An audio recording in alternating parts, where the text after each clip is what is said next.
Salam, welcome. Let's just get Instagram on, and once Instagram has started, we'll get cracking. Right, so let's have a look.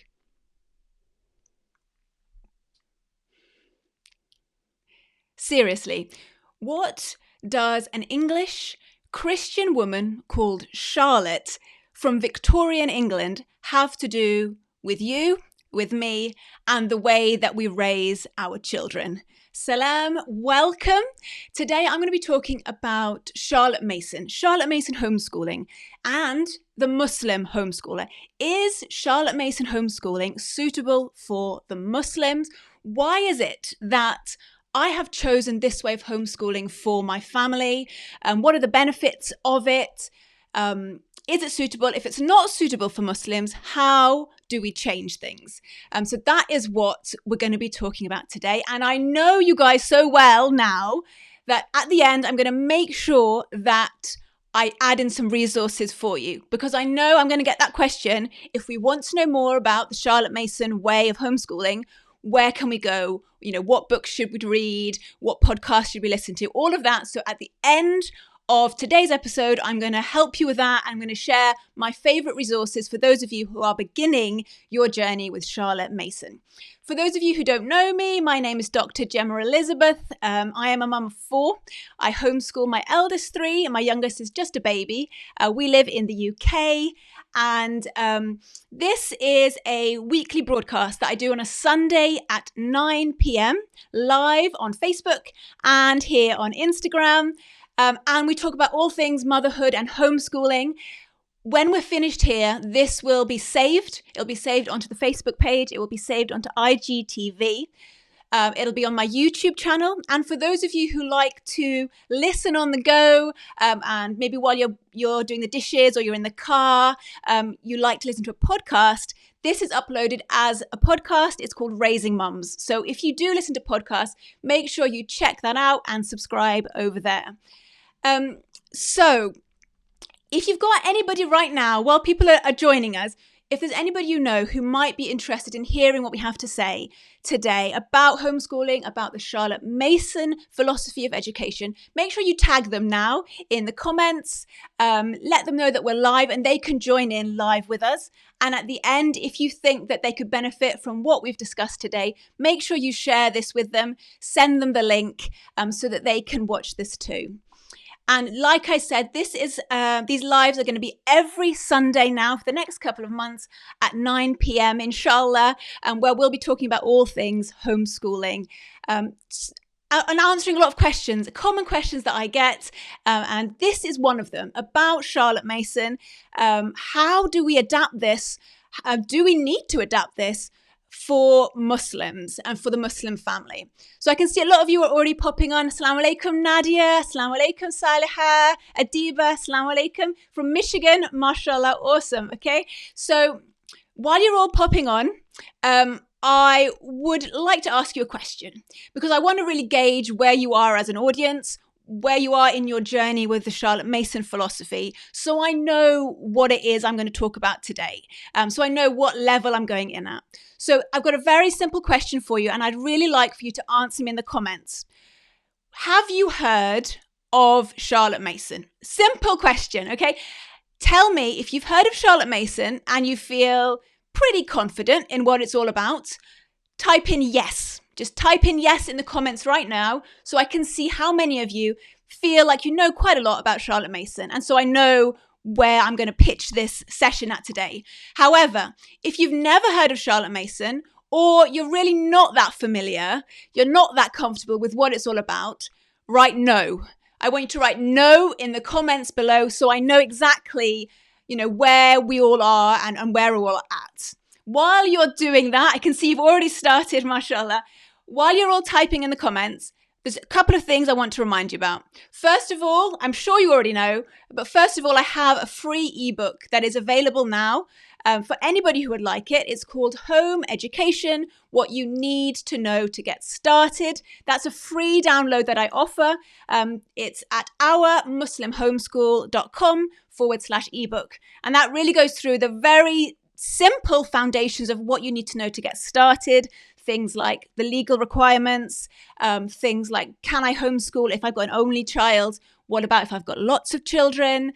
Can I work whilst homeschooling? A lot of the common questions that I get asked and things that you will want to know the answers to. So if you would like that free ebook, go to our muslimhomeschool.com/ebook. You've actually got time right now. If you want to hop across and grab your free copy now, you can do that before we get started.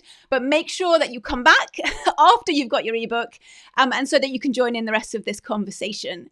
The second piece of news before we crack on is that my online homeschooling course, Launch Your Homeschool, is reopening enrollment on the 6th of December. The 6th of December, we're going to be reopening. Now, I did say last summer that I was not going to reopen that course, and I was going to leave it a full year before we reopened. However, as I mentioned last week, we've had hundreds of people get in touch with myself or my team asking to just sneak in, or if they can get put on a waiting list, if they can join even though it's already closed. And so for that reason, we've decided to open it up again. It'll be open for a short time in December, starting on the 6th of December. And that homeschooling course is actually, it's built upon a framework of the Charlotte Mason philosophy. So that's why it's relevant here today. And it will hold your hand and take you step by step as you start homeschooling your family. It's going to help you to build a solid foundation for your homeschool, decide what subjects you're going to teach, how often, make a homeschool plan, choose the right resources for your homeschool, and as well as teaching you essential teaching techniques that you need to know to get started. And I even have a whole module about time management, just to make sure that you're able to cope with the strain that homeschooling has on your time, so that you can manage homeschooling as well as managing the household, managing the cleaning, the cooking, and looking after yourself as well. So there's a whole module in there about time management. So if you want to put your name on the waiting list, launchyourhomeschool.com and pop your name down there. And then when it's closer to the time, I'll send you information about the course. Right, so let's have a look at what you're saying. Do you feel comfortable? Let's look on Facebook first. So we've got a few yeses, mashallah. We've also got a few no's. So we've got, heard in some homeschool bloggers, but nothing in detail. Okay, thank you, Mediha. That's really helpful. So we've got a mixture on Facebook, yeses and no's. Let's have a little look through here. We've got no's, yes. Somebody's saying it was a super helpful ebook. Thank you so much, Amina. That's wonderful. I'm glad you enjoyed it. Kind of. Yeah, not confident, but I've heard of it. Okay, so I think what we're going to do is I'm going to pitch this so in a way that everybody can understand where we're at. And I think the best way to dive into this is, rather than going through the nitty-gritty, I'm going to give you two scenarios. I'm going to try and explain what a Charlotte Mason homeschool is by comparing. I think this is the best way to do it. We're going to imagine two scenarios. The first is a child who is educated in much the same way you and I were, I expect, in the model of a modern school.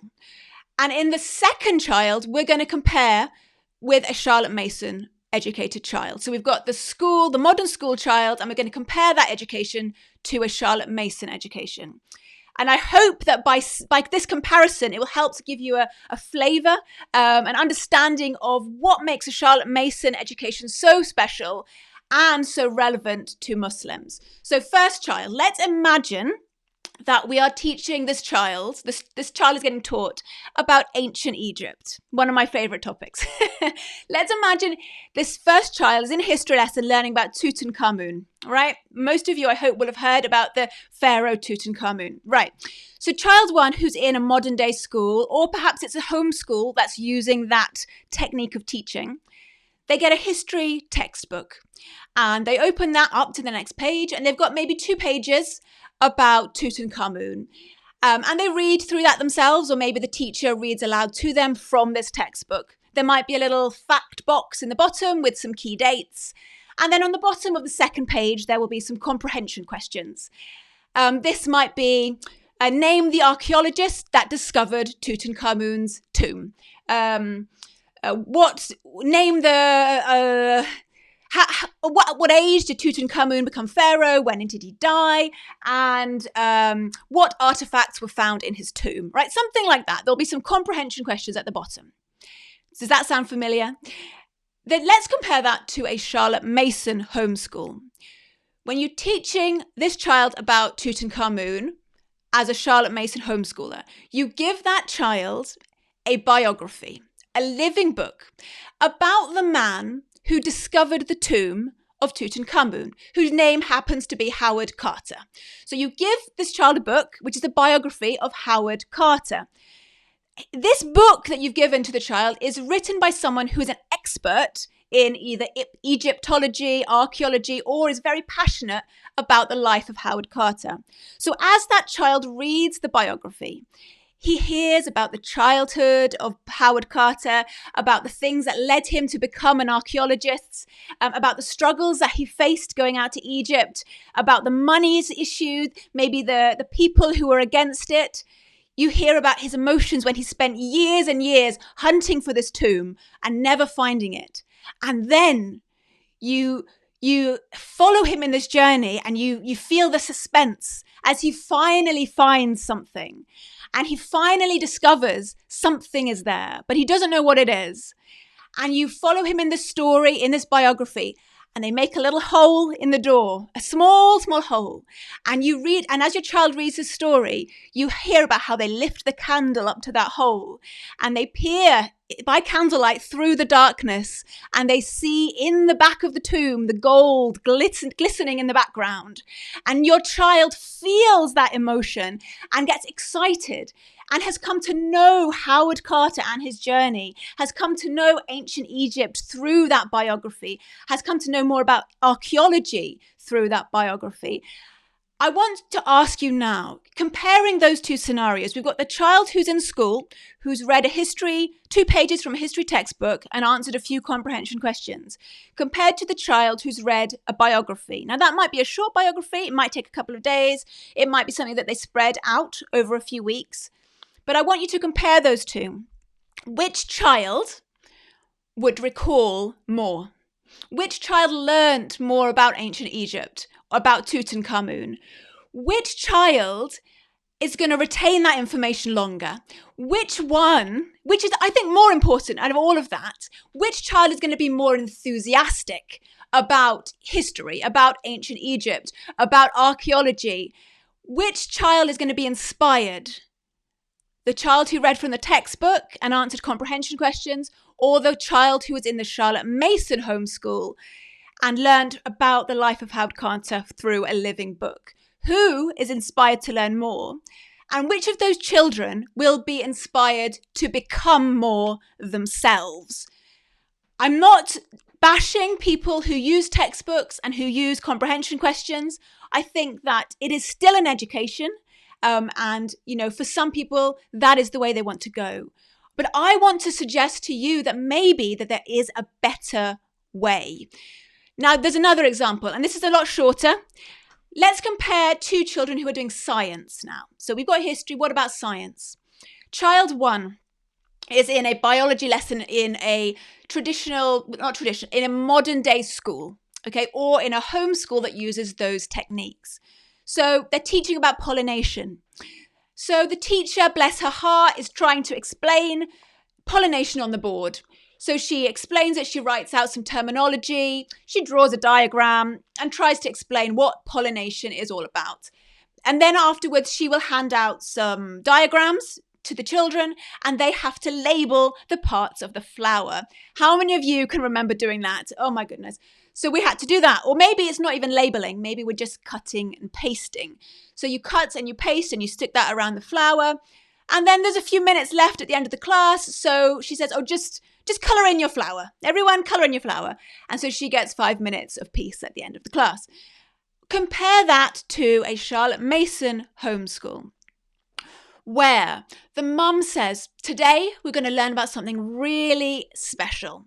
I want you and your brother to go outside into the garden and go and find 2 or 3 of the biggest flowers that you can find. So the children are excited. They don't know what they're learning, but they know they get to go outside and look for these flowers. So they go out and they bring in some flowers. Maybe they don't have a garden, so their mum has bought in some cut flowers or something like that. And then they bring them in.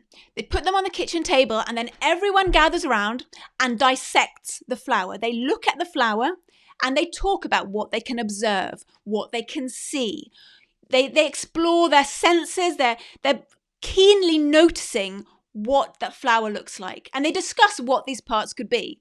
Then they refer to a book and try and identify what it is. Then they might sketch in their nature journal what they're observing. They're not sketching, I don't know, something from a textbook or anything like that. They are sketching in their book what they observe, what they are seeing from the flower in front of them.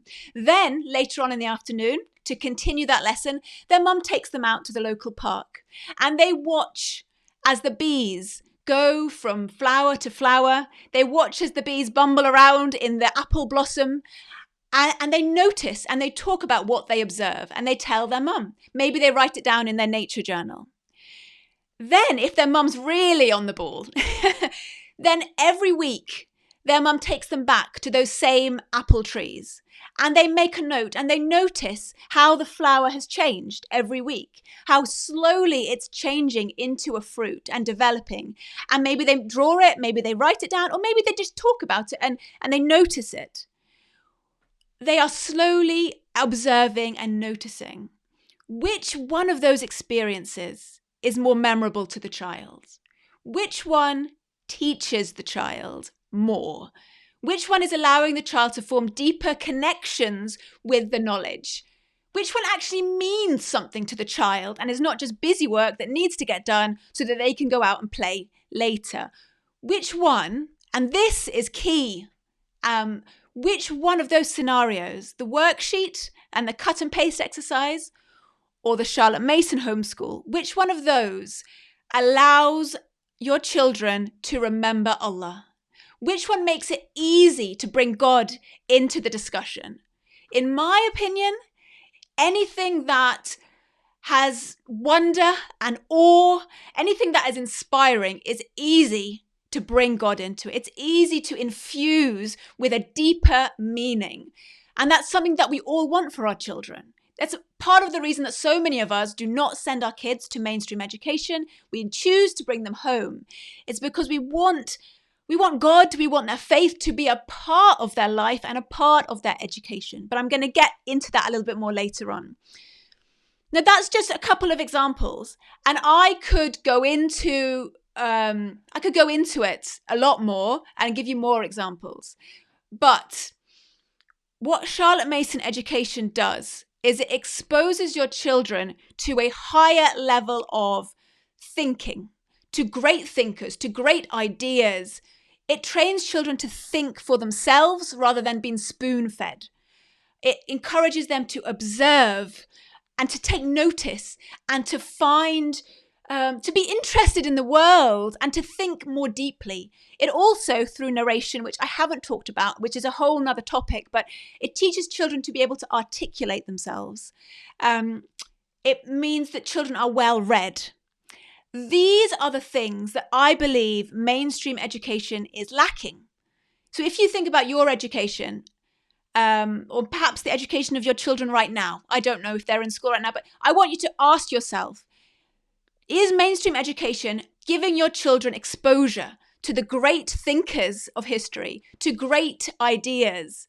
Is it training them to think for themselves and to observe and take notice of things around them? Or are they more interested in what's on the screen and I don't know, what they play on their iPads? Or are they more interested in the world and the greater picture? And are they thinking deeply? Does school teach them to think deeply and reflect? Does mainstream education allow them to become articulate? Does mainstream education mean that they are well read? And something that we spoke about before, I think it's not only all of that. A big part of education for me is that when you educate your children in a Charlotte Mason way and you're exposing them to these higher levels of thinking, you are allowing them to have higher expectations of themselves. So if you consider a child who reads, what's that one called? Diary of a Wimpy Kid. A child who reads that kind of a book compared to a child who reads the great classics. Which child is going to have higher standards and expectations for themselves in the future? A child who reads, give me another one. We'll just say Diary of a Wimpy Kid again. A child who reads Diary of a Wimpy Kid, or a child who reads the biographies of the great men and women in history. Their standards, their expectations for their life of going forward, what they want to achieve in the world is going to be very, very different. What they see as normal and what they dream of and their ambitions are going to be very, very, very different. So I hope that's helped you to see that maybe, mainstream education is fine. It is an education, and alhamdulillah, we're lucky in this country compared to many others. But education can look different from what is our cultural norm. And in fact, I think moving away from the cultural norm is the enlightened choice. Now, I've seen somebody here on Instagram, before I move on to the next point, I've seen somebody on Instagram comment that that sounds like a lot of work. Charlotte Mason sounds like a lot of work compared to just giving your child a workbook or a textbook. In my opinion, I found that it's not a lot of work. For me, workbooks and textbooks are drudgery, not just for the child, but for the mum. Finding the worksheets, finding the textbooks, marking them, it's boring for them. It's boring for me. I don't enjoy that. And I know that you, after a while, you don't. And people who go down that route, if they don't spice it up with other things, they get burnt out very quickly because there's very little joy in that kind of learning. Whereas the Charlotte Mason Homeschool, you're just giving your child a book to read, or you're reading aloud to them, and then they narrate back to you. So with that regards, the only work that you might have to do as a parent is doing the read aloud. You may want to pre-read the book, but usually if you've taken it as a recommendation from a reliable website, you don't always have to. The main work that comes from a Charlotte Mason Homeschool is reading aloud, but then you only read aloud to your children when they're small. When they're capable and confident reading, they do the reading themselves. Your main role in a Charlotte Mason Homeschool is to facilitate those moments of inspiration, to make sure that they've got access to those beautiful books, that they've got access to the outdoors.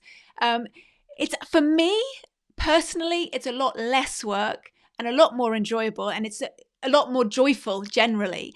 But anyway, let's get on with what we were talking about rather than me getting distracted. Okay. Got lots of thumbs up going on, alhamdulillah. Okay. I've seen another great question here. Okay, Mavish, I'll get back to your question, inshallah. That's a really great question. Let me get on and I'll come back, inshallah, to your question at the end. Okay. So the big issue with the Charlotte Mason philosophy that I know you're thinking, and I know you've probably tried to find the answer yourself, is this. Charlotte Mason was a Christian. I am a Muslim. Is this going to be okay for me to use with my children? If I follow this educational philosophy, am I going to be teaching my children things that are wrong, that they shouldn't be learning about, that are against my faith? Is there going to be a problem there? So what I first want to do to answer that question, because there are levels. To answer that question, I want to tell you a little bit about who Charlotte Mason was, because then you'll be able to understand if you can use her philosophy. So Charlotte Mason was a practicing Christian. Yes, she was. She was also a teacher who later went on to teach teachers. She set up a teaching school, a teaching college, where she trained teachers. But above and beyond all of that, she was a visionary for her time. She was very unhappy with the status quo in Victorian England, where, as I'm sure you know, in Victorian England, children were to be seen but not heard. Children were kept away from society. It was almost taboo. Childhood was almost taboo. Children were not to be seen out and about. And scientists at the time put out their books and their research saying that children were in fact born not fully human, that they were incomplete humans, and they later grew to become full humans. And of course, Charlotte Mason strongly disagreed with that. She talked about children are born persons, but I'm not going to go into all of that. But she was very unhappy with the way that the children were disrespected in society. And she felt that childhood was being lost. This was also a time where, many of you will have heard of this, where factory schools were being opened. So the poorer people in society, their children were being sent to schools, which were training children to become workers in the factories. So they were taught to, conform, to obey whatever they were told, to sit still, basically being trained for factory work when they became older. Conversely, the elite in society, the rich, the wealthy, the upper classes were given the best of education. They were taught poetry and literature, rhetoric. They read the biographies. They were exposed to scientific knowledge, and they had the best of education. So there was a big gap and a big divide during that time. But Charlotte Mason was, she wanted to see change. She was so against that. She was an advocate for education for all. So even if you were the poorest child working in the coal mines or working on the farms, or you were from a very rich family, she believed that the best education should be available to everybody. An education that is full of ideas, that is meaningful, and that educates the whole child, the mind, the body, and the soul. So although she never said it, she never said that her philosophy was suitable for children of all faiths. I like to believe that a woman with that heart, who wanted the best of education for every child, whatever their socio-economic background, she would also want the best of education for a child from any religion. And so, although she didn't say it, I believe that Charlotte Mason wanted the best of education for all children, full stop. And so when you look at her philosophy, I want you to bear that in mind, that it was written for all children. But is it suitable for Muslims? So the Charlotte Mason philosophy is God-centric. God is central to everything. And I know that you want that for your child. What this means is that, unlike some of us experienced at school, education, in education, you have religious sciences sort of stuck on the side. So you have your school subjects, and then you have religion just tacked on the side. This is not what Charlotte Mason philosophy does. What it does is it integrates God into everything. So one of her principles, so there are 20 principles, and I'm not going to go into them now because it will confuse you. But principle number 20, she said, we allow no separation to grow up between the intellectual and spiritual life of children. What does this mean? It means that your children are not going back and forth between two different worlds.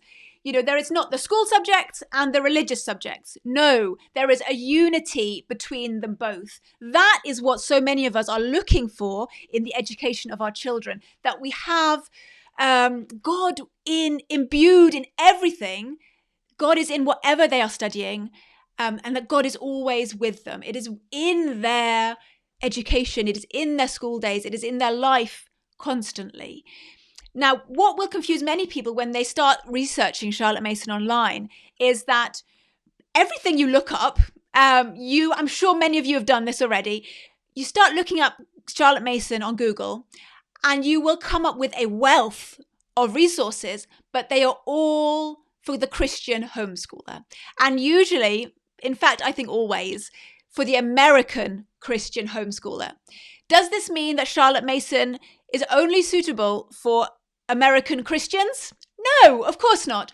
what's happened is that the Christian American homeschooling movement in the States has really grabbed hold of the Charlotte Mason philosophy and has really made it their own.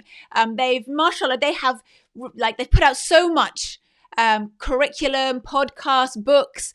They have done so much for their community online, and I'm sure it won't be long before us Muslims do the same for our community. But right now, that's what you find online. A lot of American Christian curriculum out there. And it's simply because they're ahead of the game and they're really serving their community very, very well. And that's all that means. It does not mean, which it comes across, that, if that's what's out there for a Charlotte Mason curriculum, it must only be for Christians. That's just not the case. Charlotte Mason was a Christian, and if you read her works, Christianity comes across in it. There will be Christian rhetoric in there. However, I post this question to you all as practicing Muslims. If you were to write a book about education, homeschooling, anything, in fact, I guarantee that your faith and that your beliefs somehow would become a part of that book, because it's a part of who you are. It's a part of the way you think. And so I think the same is true for Charlotte Mason. Charlotte Mason is not a curriculum. It's not a stack of books that you buy or a list of books. It's not age 6 buy these books, age 7 buy these books. That is not what a Charlotte Mason education is. A Charlotte Mason education is a set of principles that you apply to your homeschool. It is some principles that you look at and you apply them to your situation, to your children, to your faith, and to you, and making them relevant. That is why, secular homeschoolers are now using Charlotte Mason philosophy. That is why people are taking the Charlotte Mason philosophy and looking for modern alternatives to what she used in her schools. And it's a growing movement, and people are taking on these principles and making them relevant to their own communities. Now, if you look at a more superficial level, one of the questions that I get asked a lot is, okay, I've looked into this, but Charlotte Mason talks about Bible study. She talks about hymns. She talks about things that I don't really want my children to learn about. So what do you do in those cases? In those cases, it's very simple. You just substitute. So what would you substitute for Bible study? Quran, right? You would substitute Quran. What would you substitute for hymns? Maybe you would throw in nasheeds instead. What would you do instead of music? Maybe your children, like mine, could learn the duff, or maybe they could learn to sing some nasheeds. You can make it relevant to yourself. You can make it relevant to your family. And there's so much more now available to you to help you in that process. And I am here as well if you need me to help you in that process. I just have a sip of water.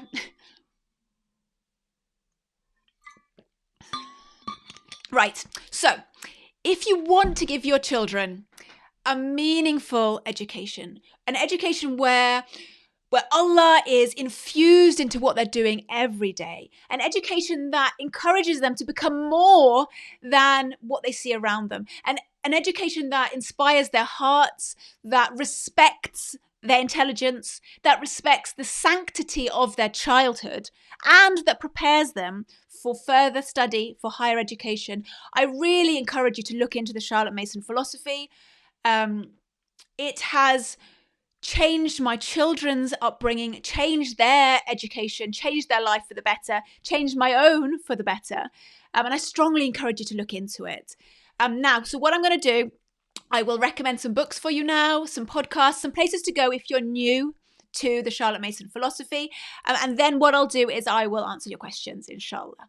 So first of all, the books, right, I've got them here. If you are completely new to Charlotte Mason and that whole thing, I would really recommend, rather than going for her books themselves, I would recommend this book. It's called For the Children's Sake. There we go. For the Children's Sake, by Susan Schaefer Macaulay. It's a beautiful book. It's not too long.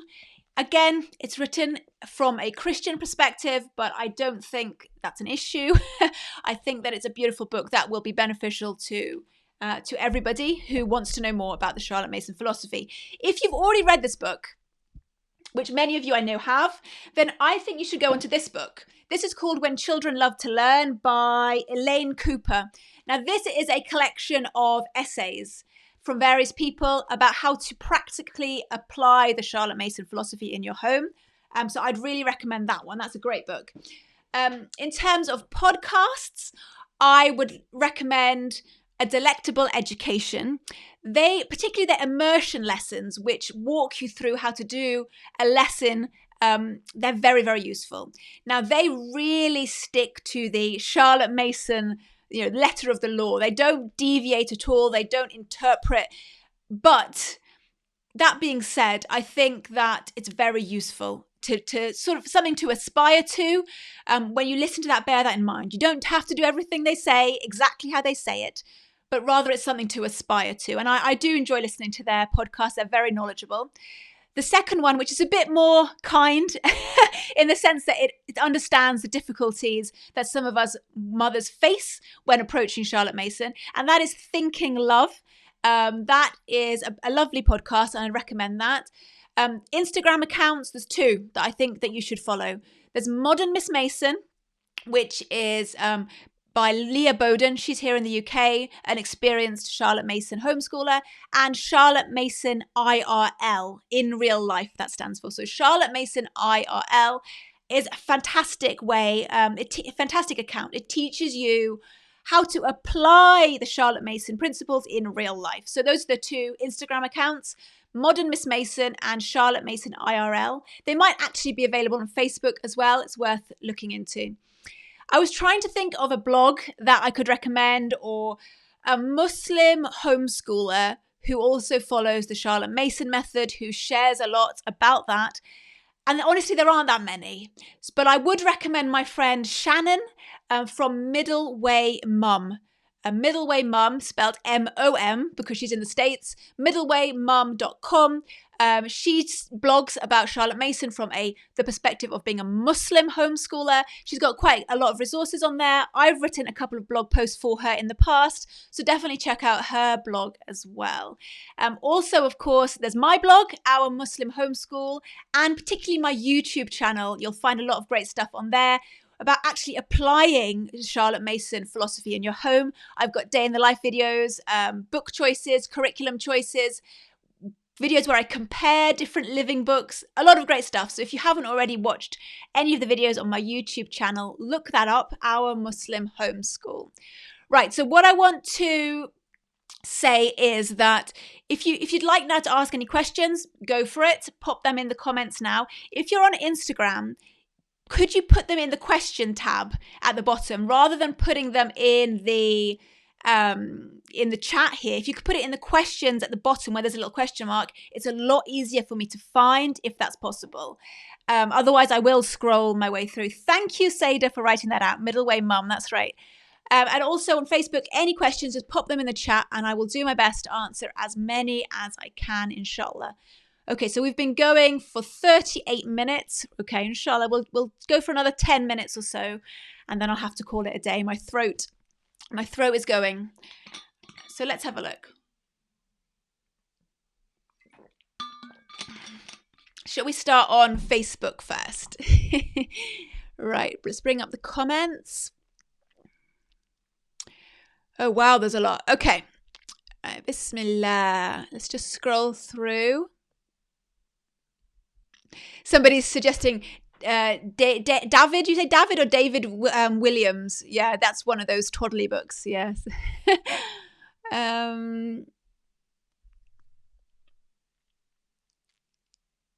So let's see.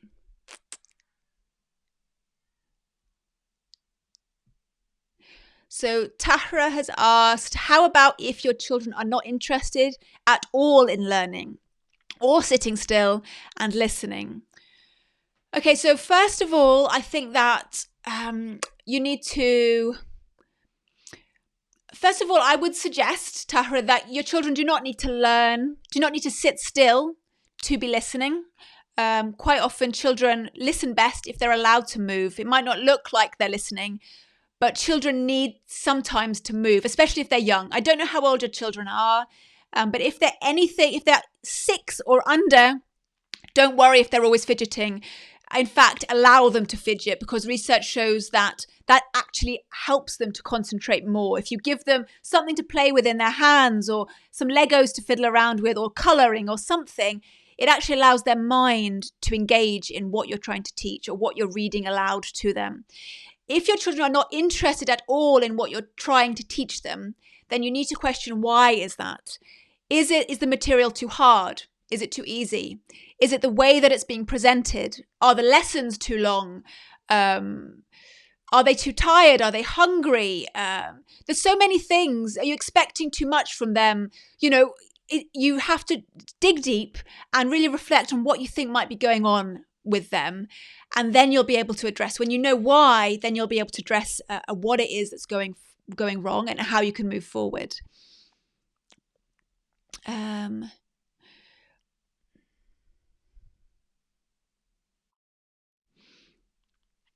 Okay, my favorite. Yeah, so Zainab's saying, my favorite part of the Charlotte Mason philosophy is the early years, 0 to 6 or 7, where they believe no formal learning should happen and they just go out in nature and play. Yeah, it's a lovely part of the Charlotte Mason philosophy. Absolutely. It's because she respects the sanctity of childhood, that, childhood is sacred. And at those early tender years, formal study really is not necessary. And we're seeing that again from research. We know that from our own tradition, that it's in traditional Islamic cultures, formal schooling does not begin until the age of 7 Islamic years. So that's about 6.5 years old. Yeah. How do homeschool children, Asifa has asked, how do homeschool children do maths after primary level?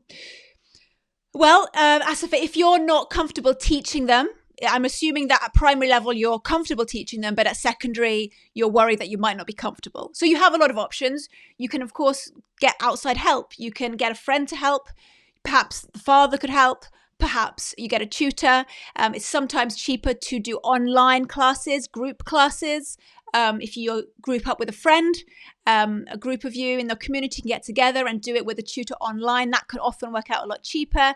There's a lot of help available online, and I think we're very, very lucky in today's day and age that we have all these options. I'm just looking for my plug.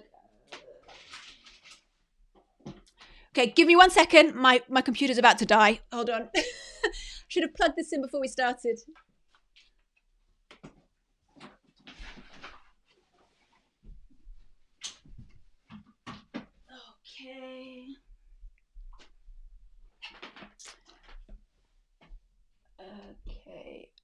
Okay, good. Sorry, there we go. Okay. Okay, last question from Facebook. Let's see what we got. Okay. Asifa again has asked, if you don't know the concepts in the book, how would I know how to teach my children? Okay, that's a great question. So the idea of, in a Charlotte Mason homeschool, is that you're not necessarily teaching. So the way we experienced teaching at school was the teacher taught the subject. They knew the subject, and so they sort of taught, they like I'm doing now, they talked around the subject till the child understands. When you're teaching in a Charlotte Mason homeschool, it doesn't really work that way. In fact, in many homeschools, whether you're Charlotte Mason or not, it doesn't really work that way. Rather, you're learning alongside your child, and it's a beautiful experience. As your child learns, you learn. It's a very different relationship to teacher-student. It's a way actually that you and your child get closer together as you learn these things together. It does actually deepen your connection to one another. So Asifa, it's a very different concept. Homeschooling and the way the child learns is not the same as in a school. Rather, you're learning alongside your children. Sometimes you might have to read up on things. I won't pretend you don't, but really not that often. It's a very different way of learning.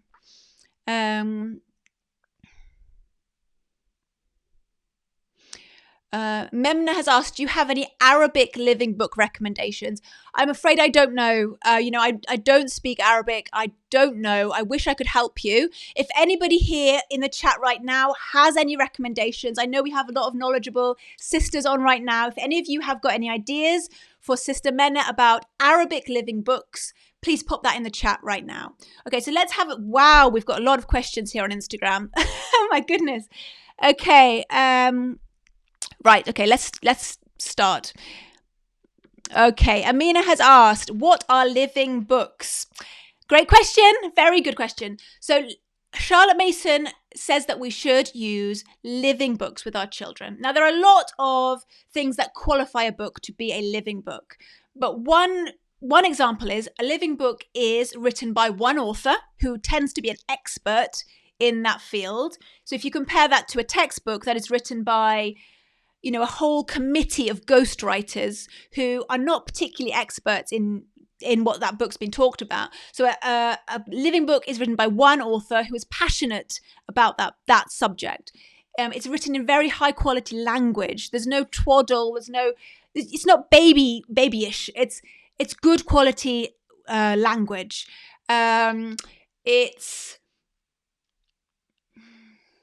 It tends to be in a narrative style, Amina. So it tends to tell a story.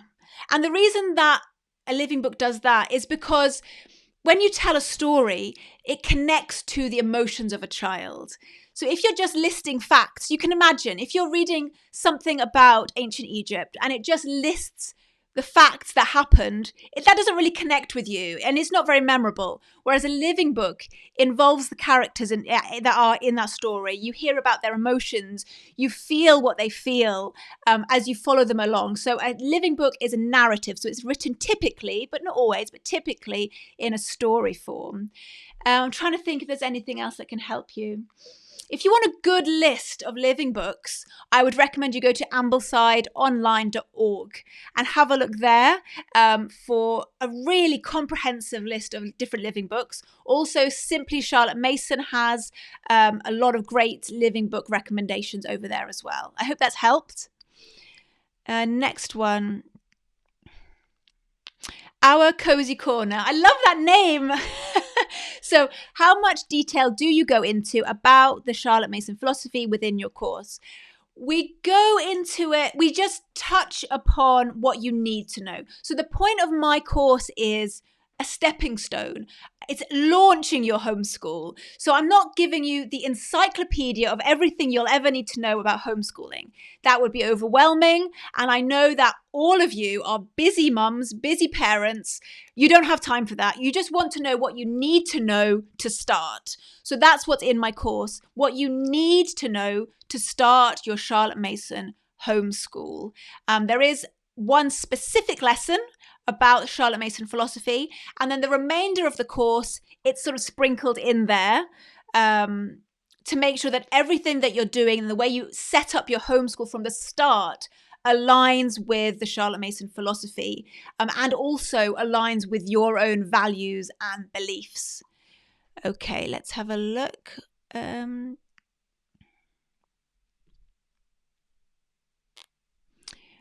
Okay, which living books would you recommend for science, history, and otherwise for Key Stage 1 and 2? Oh my goodness, that's a lot. I can't fit that. I mean, I could do an entire podcast about that.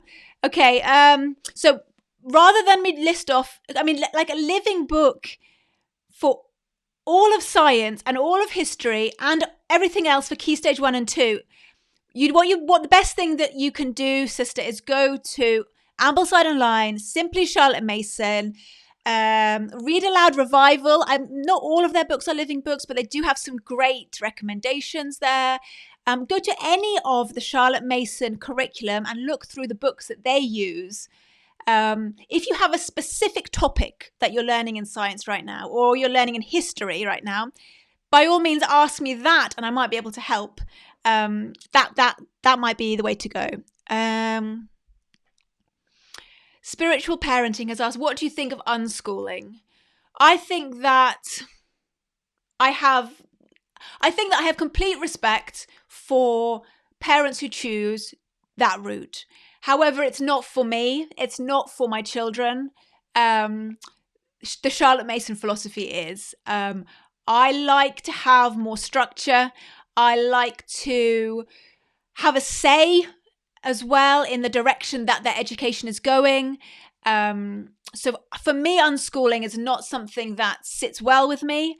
However, I respect everybody's, right to choose that way. And for many, many people, it works. It depends what your ambitions are for your children. So it's not for me, but if that's the way that you or anybody else choose to go, then, go for it. Go for it.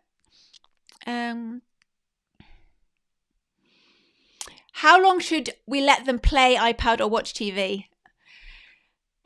That's so hard. I don't know if you've watched this already, but I have done a podcast episode about screen time. Might be worth going back to have a look. I gave a really honest discussion about screen time, about my recommendations. We looked at the pros and cons, and I gave some practical advice about that. So maybe that is something you could go back to and have a look at. So Selma has said, I would like to homeschool, but I'm so overwhelmed. Yeah. You're overwhelmed to start, Selma, or you're overwhelmed, you don't know where to start, right? If you're able to, by all means, join my course. I'd love to have you join, and I will help you and guide you through it. But until that point, I think what I'd recommend to do is what a lot of people do when they want to start homeschooling is they jump in at, okay, what are they going to learn? What curriculum am I going to buy? What subjects are they going to do? Instead of jumping in there, you need to go backwards. You need to think, okay, at the end of this year, let's just say at the end of this academic year, Selma, what is it that you hope your children have achieved? What is it that you hope that they have, what do you hope them to have achieved within this next year? And I want you to think about that before you ever start looking at curriculum and the way other people are doing it and reading all the books. That can make your overwhelm even worse when you start getting all the ideas and you bring in too much information. Instead of looking outward, I want you to look inward, Selma. Look inward and think really in your heart, what is it you want for your children? And at the end of the year, what do you want them to have learned, achieved, know? What do you want to be better in their lives? And then go from there, inshallah. Okay, last question. Strong Green Tea. Great names you guys have got for your Instagram. Strong Green Tea has asked, where can I buy living books in the UK? You can buy living books wherever books are sold. Living books are not in a special bookshop. You can get living books on Amazon or eBOOK or WH Smith's or Barnes & Noble's. Wherever you buy books, you can find living books. But remember, not all books are living books, okay? They have to be well written. They have to inspire. They have to have noble ideas in them. They have to respect the intelligence of the child. So there are a lot of things that you need to look for, but you can get them anywhere that you buy books. Typically, older books will tend to be more. You will find more living books when you go back in time, but not always. Some books, even like from the 1920s or whatever, would not be living books. So don't assume because a book is old, it's a living book. It doesn't work that way. But once you get familiar with what a living book is, and once you've read one or two, it becomes very, very easy to spot them. And it's a real joy when you go into a used bookshop, you go into Waterstones, and you find a living book on the shelf. It's it's very exciting. And as Charlotte Mason homeschoolers know how exciting it is to discover a living book that you didn't know about before. Okay, so before we wrap up, I want to remind you all that this is a regular thing. So next Sunday, 9 p.m, I will be back, inshallah. And next week, I'm going to be talking about something that I'm sure you're all curious about. How much does homeschooling cost? And I'm going to actually share with you estimate how much it costs for our family to homeschool. Now, it varies year to year. Season to season, it varies depending on what's going on in our life.